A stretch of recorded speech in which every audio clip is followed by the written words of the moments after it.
Hai semuanya, Assalamualaikum. Selamat datang di dapur Mama Satria Sabda.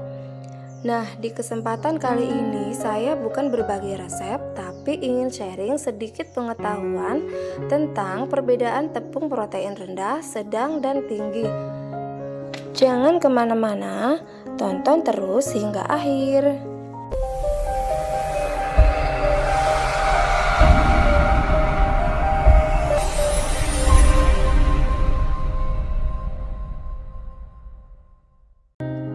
Bagi pemula tentu masih bingung apa perbedaan tepung protein tinggi, sedang, dan rendah.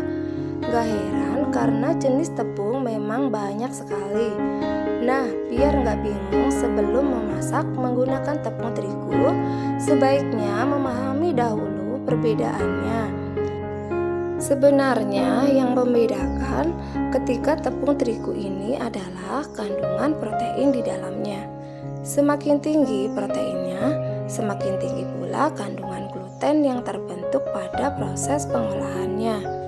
Nah, gluten inilah yang akan membuat tekstur adonan lembut, lebih keras atau renyah. Yang pertama, tepung protein tinggi.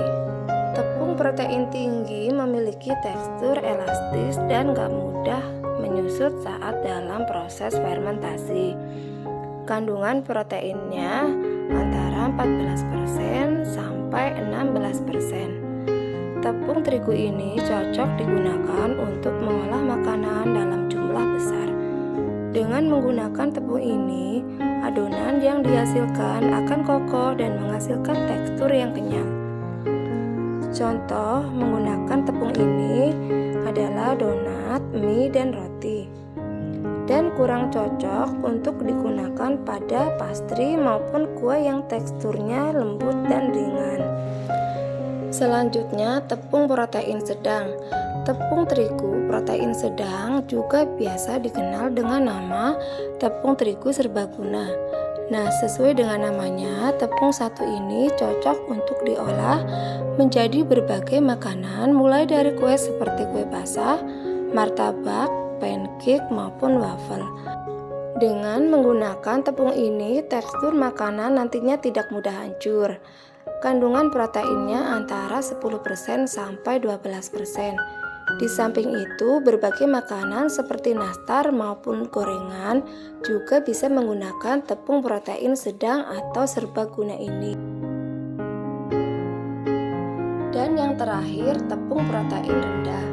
Seperti yang sudah disebutkan sebelumnya, protein pada tepung terigu juga mempengaruhi gluten di dalamnya. Sehingga pada tepung terigu protein rendah ini, kandungan glutennya pun rendah. Makanya hasil makanan yang diolah dengan tepung ini akan lebih ringan dan renyah. Kandungan proteinnya adalah 9%. Makanan yang diolah menggunakan tepung terigu protein rendah ini adalah kue kering, biskuit, dan cookies.